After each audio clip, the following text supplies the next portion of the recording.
air supply at my backyard bike park has to be one of the flowiest and best trails I've ever ridden in my life.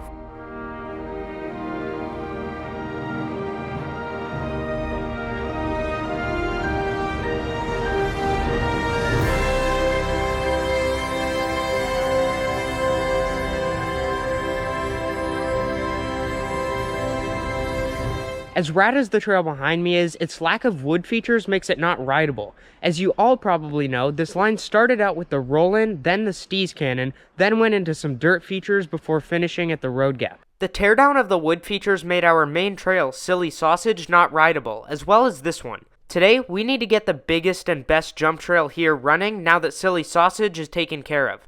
Since we can't build anything out of wood anymore, speed is going to be a little challenging to get right, but I'm sure we'll figure it out. I'd like to clear a new portion of the trail back farther, add a nice sized roller in the middle, and build a big step down that fits the trail at the end. Let's get to work by starting on this new portion of the trail.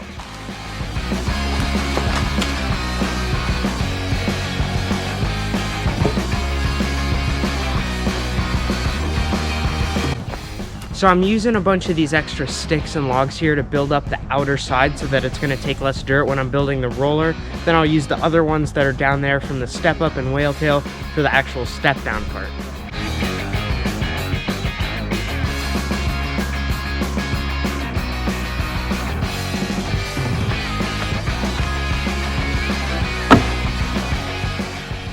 For a little bit of extra support and height on the lower side, I wanted to throw rocks in as well because they don't decompose like logs.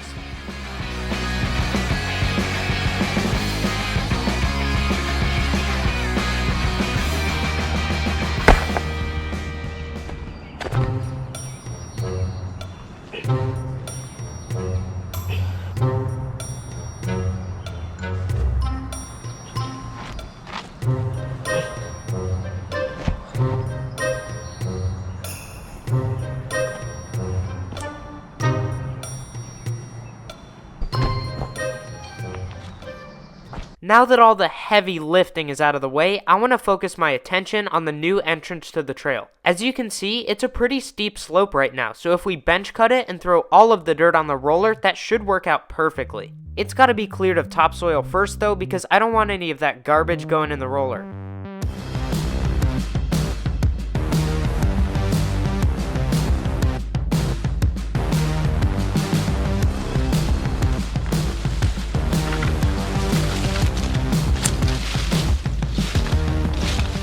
The type of vegetation in this specific area was a lot different from the rest of the trails.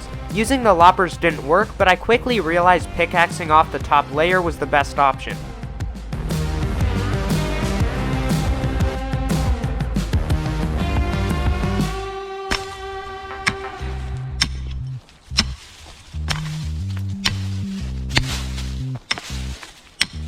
As you can see, this worked a lot better than trying to use the loppers and rake.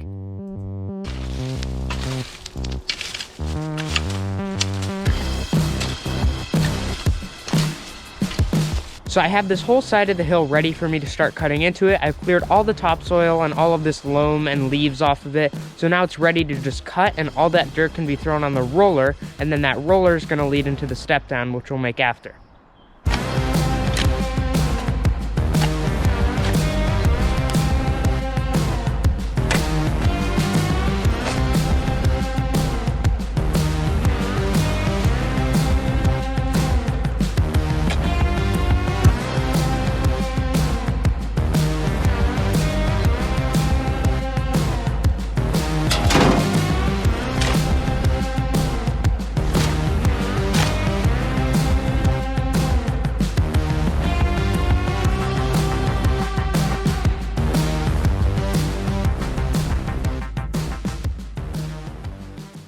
Alright, so if I was a little unclear on what I was wanting to do, this is a perfect example of a section that I have done. It's only about 3 to 4 feet long, and I have to do it all the way up to about there, and then all the way to where about the front of the wheelbarrow is. So it's going to take a bit more, but this is kind of the idea. Just bench cut this entire area so that we can go straight into that roller.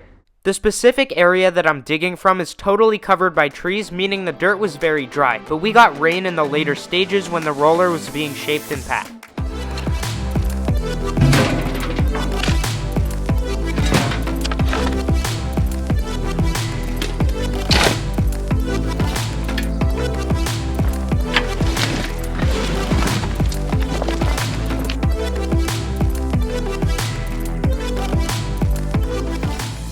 Since the only way I was going to get dirt for this roller was by bench cutting the previous part of the trail, I had to move some of that dirt so that the roller was in the right position.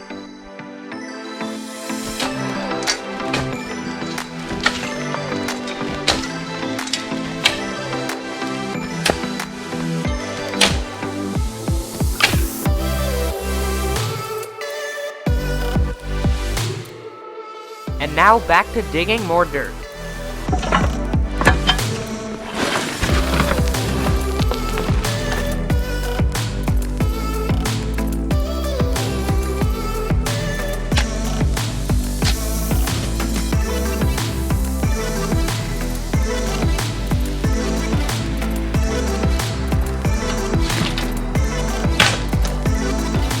So when I'm ready to go to a new section, I can clear the topsoil off, because that's what we don't want in that roller and step down that we're building. And then I can just chop it up, and that just allows me to keep going forward.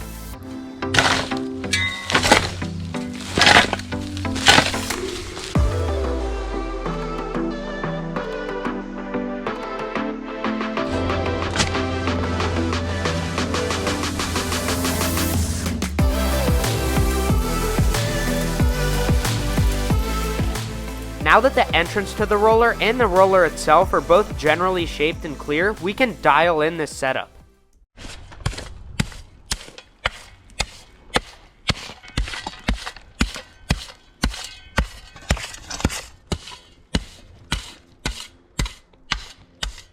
It seems like it's becoming a trend that every time I build something at my backyard trails, it looks a lot smaller when I'm editing it than it does in real life. Anyway, this roller took a lot of dirt, but luckily the entrance was cleared and the dirt was put to a good use. Oh my god. Packing with a spade, huh? Yeah. Alright, yeah.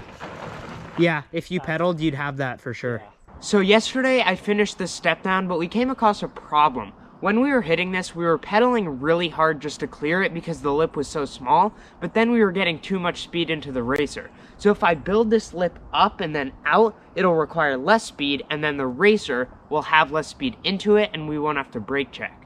If you were confused there, that's because, well, you should be. I made this original step down lip off camera here because my camera battery died and I was too lazy to go back to my house to get a new one. I was also super excited the trail would be rideable again after having it out of commission for almost 2 weeks.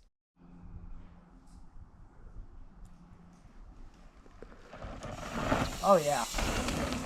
Oh my god. Now that previous clip probably makes sense. We were pedaling very hard to clear this jump only to brake check into the racer. Let's get going on this new step down lip.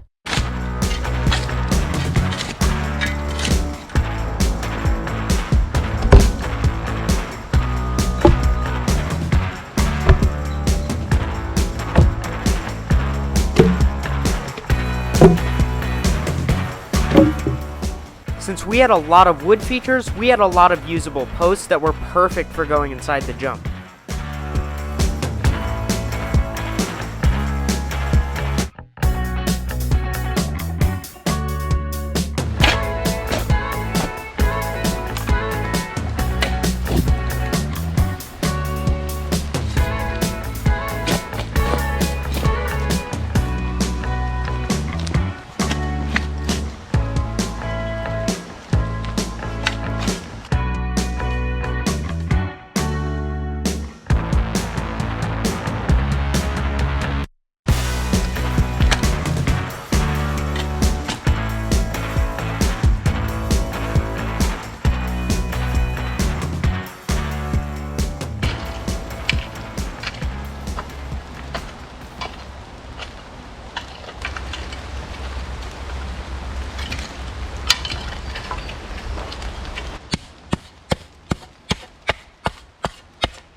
As I started to shape and pack this new step down, it was looking great, but the weather took a nosedive, so I was going to be back at it ready to send it tomorrow.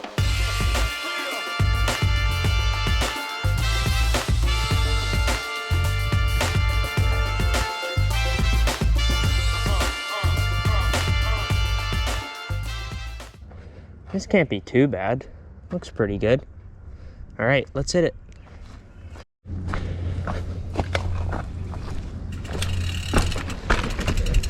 All right, let's go for it.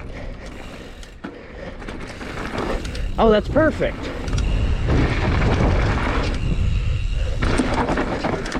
And that was deep. Whew. Wow, that's crazy. That's so fun though.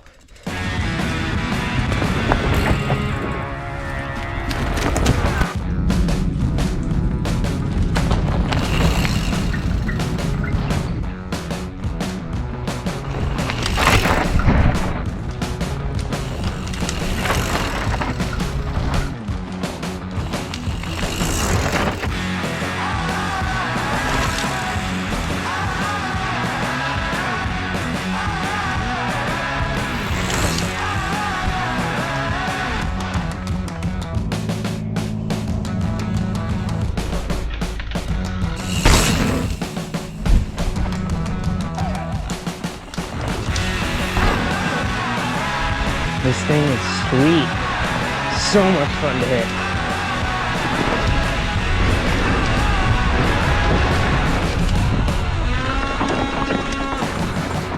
Oh, that line is just the best. That's it for today's video, and it feels so good to be hitting air supply again. Now that all of this wood feature work is taken care of, we can start on bigger, better, and more fun projects. Thanks for watching, and I'll see you all next week.